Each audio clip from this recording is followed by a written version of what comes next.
Hello everyone.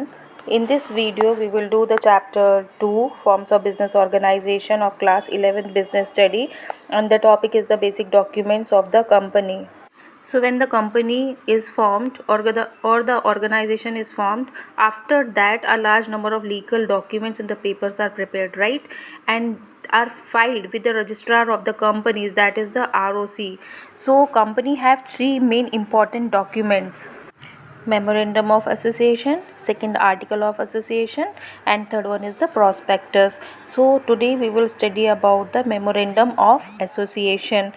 So memorandum of association, it is the most important document of the company, right, and it is the charter of the company. Charter means the rule book, जो बहुत ही important होती है किसी भी organization के लिए. So memorandum of association is an important document. उसके बिना कंपनी स्टार्ट ही नहीं हो सकती है. Now what is written in this document? MOA एक डॉक्यूमेंट होता है. अब इस डॉक्यूमेंट में क्या लिखा होता है?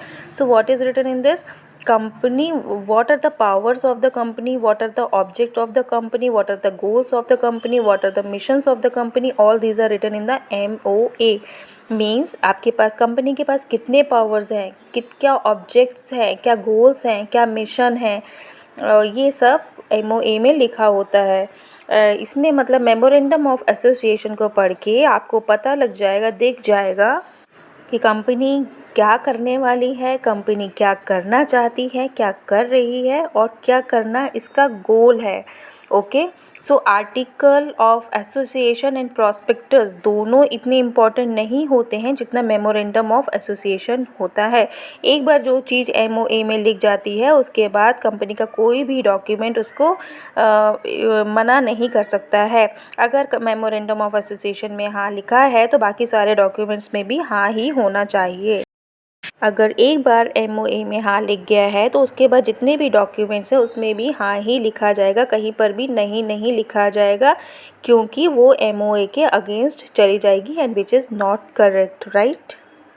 MOA एक आउटलाइन है कंपनी के लिए. मीन्स कंपनी इसके बियॉन्ड नहीं जा सकती है.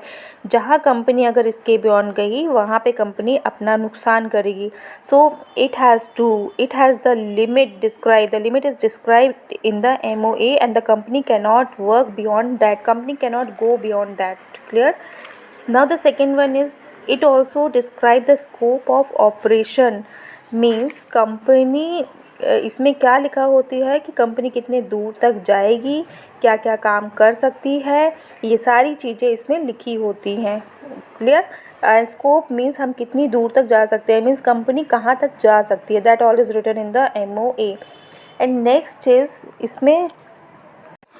अब इसमें हमने पढ़ा कि MOA में रूल्स एंड रेगुलेशंस लिखे होते हैं कि क्या स्कोप है, क्या ऑब्जेक्टिव्स है. Now if the next is हमने इसमें ऐसा कुछ लिख दिया है जो हमें अब पसंद नहीं है and now we want to change it.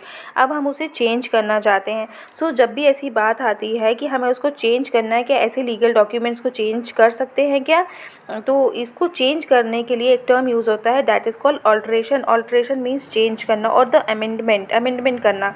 ठीक है, तो चेंज करना. नाउ इट सेज आपने आर्टिकल ऑफ एसोसिएशन बना दिया. Now you want to make the changes in it. आपको कुछ चेंज करना है. So it will it be possible? क्या ये हो सकता है? So yes, it can be possible. इसका भी एक प्रोसीजर होता है. अब ये कहाँ पे लिखा है कि ये चेंज कर सकते हैं? It is written in the Companies Act. Now the memorandum of association कभी भी आप अल्टर करना चाहते हैं, उसको मतलब चेंज करना चाहते हैं, तो इसके लिए कंपनी एक्ट में जो प्रोसीजर दिए हुए हैं उसको फॉलो करने के बाद आप इसको अल्टर कर सकते हैं. मीन्स आपने जो एक बार अभी हमने पढ़ा, जो हमने MOA में लिख दिया, वो चेंज नहीं हो सकता है. पर सपोज़ फ्यूचर में आपको लग रहा है ये ठीक नहीं है, अब इसको चेंज करना चाहिए, तो चेंज करने का वर्ड को बोलते हैं ऑल्टर करना. And you can alter the MOA, you can make the changes in the MOA by going through the procedure mentioned by the Companies Act. उस प्रोसीजर को फॉलो करके आप उसको चेंज कर सकते हैं. Now MOA provide the information to the outsiders. such as the creditors, suppliers, and it also known as the doctrine of the outdoor management. Means जब भी आउटसाइडर से कंपनी डील करती है तो उनसे ये एक्सपेक्ट किया जाता है कि आप कंपनी के मेमोरेंडम ऑफ एसोसिएशन को पढ़ कर आएँ। मेमोरेंडम ऑफ एसोसिएशन MO एक ऐसा डॉक्यूमेंट्स होता है जो कंपनी को बाइंड तो करता है, साथ में आउटसाइडर्स को भी बाइंड करता है।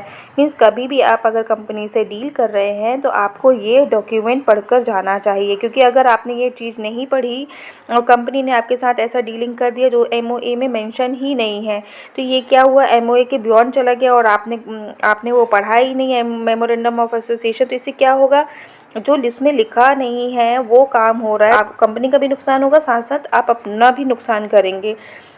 सो टू जॉइन द कंपनी, किसी भी कंपनी के साथ अगर आप डील कर रहे हैं, when you are dealing with any of the company, so always remember that you have to go through the MOA। आपको MOA पढ़ना बहुत ज़रूरी होता है। Now the MOA, we have studied that in the MOA all the objectives are written. For example, the object of the company is to manufacture the clothes. Company का काम है clothes को मैन्युफैक्चरिंग करना, but the company is making the perfumes. For example, company is making the perfumes or the cosmetic item, but in the MOA it was written that they are manufacturing the clothes.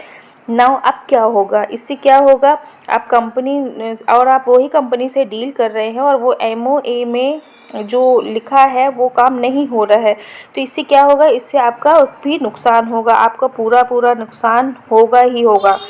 Clear. So it provide the information to the outsiders. ये outsiders को information provide करती है कि क्या काम होना चाहिए और क्या काम हम कर रहे हैं, क्या काम कंपनी कर रही है, ठीक है, और उसके बियॉन्ड कंपनी नहीं जा सकती है। So now it has some clauses which we will discuss in the next video. And so MO is important होता है जो कंपनी के साथ डील कर रहे हैं उनके लिए भी, और कंपनी जिनके साथ डील कर रही है उनके लिए भी। It is important for both of them.